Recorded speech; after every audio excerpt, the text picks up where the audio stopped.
আসসালামু আলাইকুম গাইস, আপনারা সবাই কেমন আছেন? আশা করি সবাই ভালো আছেন। আলহামদুলিল্লাহ আমিও ভালো আছি।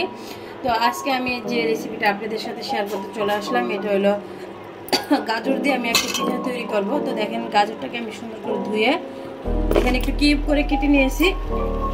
তো এটা আমি এখন সিদ্ধ দিয়ে দেব। এখানে আমি একটু লিকুইড দুধ দিব। দুধ দিয়ে আমি এটাকে সিদ্ধ করব। জাস্ট ব্যাস, আমি এতটুকু পরিমাণ দুধ দেবো যাতে এটা সিদ্ধ হতে পারে। তো এখানে দিয়ে দেবো আমি অল্প একটু লবণ, এতটুকু লবণ। এখন আমি এটা সিদ্ধ করে নেব ভালো করে। এটা আমি এখানে সিদ্ধ দিয়ে দিলাম, এটা সিদ্ধ হতে থাক। বাট আমার এটার জন্য যে এভিডেন্সটা প্রয়োজন আমি সেটা তৈরি করে নিচ্ছি। যে এভিডেন্সটা লাগবে ওটা আমি দিলাম। এখানে নিয়ে নিচ্ছি কিছু খেজুরের গুড় কুচি করে। এখন আমি দিব নারকেল।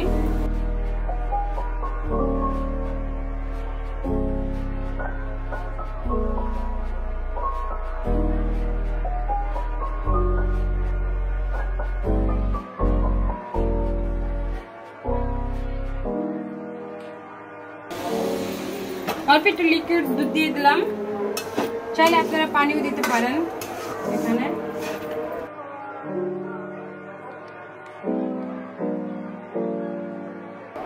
যে গাজরটা আমি সিদ্ধ দিয়েছিলাম লিকুইড দুধ দিয়ে, গাজরটা আমার সিদ্ধ হয়ে গেছে। এটাকে আমি এই পর্যায়ে লিকুইড দুধটা রাখবো। তো দেখেন, গাজরটা সুন্দর সিদ্ধ হয়ে গেছে একবারে। এখন আমি এটাকে ব্লেন্ডার করে নেব। দেখার দরকার নেই। তো গাইস, এখানে আমি দিয়ে দেবো কিছু কনডেন্স মিল্ক। এটাও আমি আমার ইচ্ছে মতো দিতেছি, এটা ছাড়া যে হবে না এমন না, এটা শুধু টেস্টটা বাড়ানোর জন্য। চাইলে আপনারা দিতে পারেন। আমি দিয়ে দিব 2 চামচের মতো ঘি।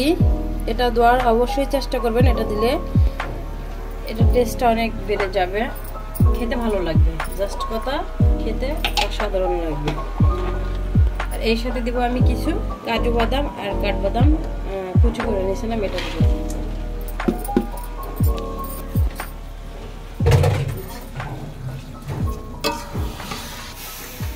এখানে দিয়ে দেবো আমি কিছু কিশমিশ।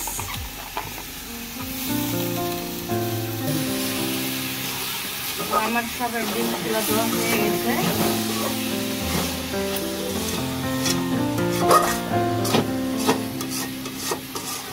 দেখেন, আমার এটা হয়ে গেছে অলরেডি।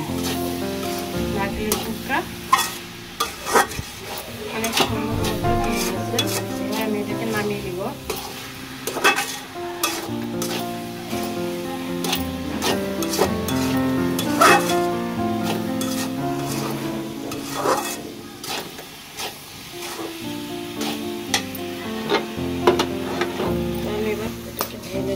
বলের মাঝে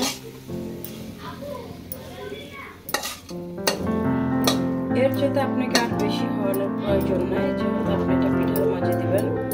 একটু সফট থাকলে আপনার জন্য সুবিধা হবে। গাইস দেখেন কি একটা ম্যাজিক। গাজরটা যখন আমরা সিদ্ধ করলাম বা কাটি তখন দেখেন অরেঞ্জ কালার, দেখছেন পুরো অরেঞ্জ কালার। আর যখন আমি এটাকে ব্লেন্ডার করলাম দেখেন কত সুন্দর, একবারে পুরো হলুদ হয়ে গেছে। গাইস দেখেন, আমার গাজরের ওই এটাকে ব্লেন্ডার করে এরকম পিওর বানিয়ে নিছি। এখন আমি এই ব্যাটারটার মাঝে চালের গুঁড়া দেব।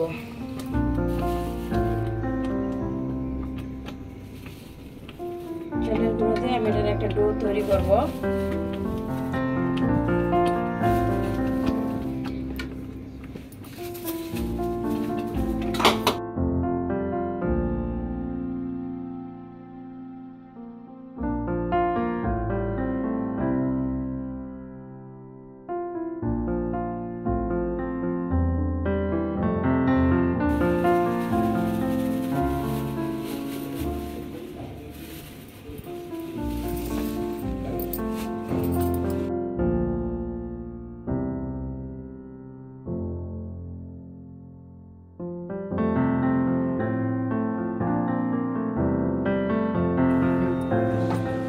গাইস দেখেন আমি কিভাবে কতটুকু হার্ড করে ডোটা তৈরি করে নিতেছি। আমার আটাটা সিদ্ধ করা হয়ে গেছে অলমোস্ট। এখন আমি নামিয়ে নেব। আইস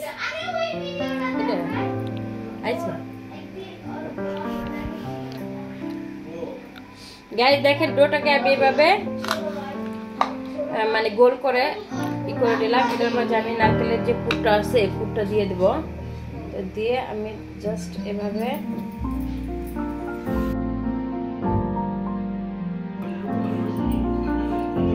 আপনি এভাবে শুধু আমার গাঁদা ফুলটা সুন্দর রেডি হয়ে গেল। এভাবে আমি গাঁদা ফুলটা বানিয়ে নিচ্ছি। এবার আমি এটাকে সিদ্ধ দিয়ে দেব। তো গাইস দেখেন এভাবে আমি আমার শীতের গাঁদা ফুলগুলো সব সিদ্ধ করে নিলাম। কেমন হয়েছে বলেন।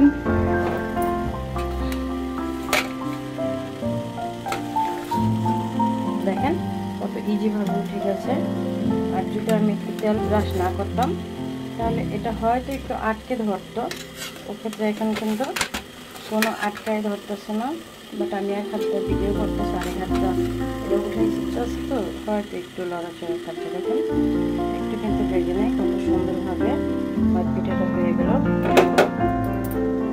দেখেন এত সুন্দর একটা কালার আসছে, বাট আপনি দেখে বুঝতেই পারবেন না যে এটা আসলে কোনো রং দেওয়া হয় না এটার মাঝে, এরকম বোঝা যাবে না। দেখেন কত সুন্দর লাগে কালারটা, খুবই সুন্দর আসছে।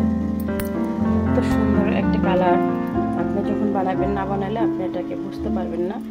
যখনই বানাবেন তখনই বুঝতে পারবেন এটা কত সুন্দর। তো দেখতে কত ইউনিক লাগতেছে না। গাজর দিয়ে তো আমরা একই রেসিপি ঘুরে ফিরে করি, বাট মাঝে মাঝে যদি একটু ঘুরে ফিরে রেসিপি করে তাহলে আমার মনে হয় ভালো লাগবে। আমার পিঠাগুলো দেখেন কত সুন্দর সিদ্ধ হয়ে গেছে। এটাকে দেখে কি মনে হইতেছে এটা এই শীতটা যে ওই গাঁদা ফুলগুলাই।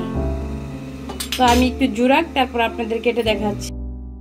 তো গাইস যদি আমার ভিডিওটা ভালো লাগে আপনাদের, তাহলে আমাকে একটা ফেসবুকে ফলো দিবেন, একটা লাইক দিবেন। যদি বেশি কিছু আপনাদের যদি কোনো কিছু জানার থাকে অথবা বলার থাকে তাহলে আমাকে কমেন্টে জানাবেন। আর যারা আমার ইউটিউব চ্যানেলের বন্ধু তারা আমাকে একটা সাবস্ক্রাইব করবেন, লাইক দিবেন, কমেন্ট করবেন। তো কেমন হলো আমার গাঁদা ফুলটা অবশ্যই জানাবেন আমাকে।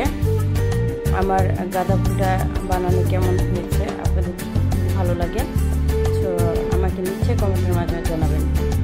তো এই ছিল আজকের ভিডিও, এই পর্যন্ত। আল্লাহ হাফেজ।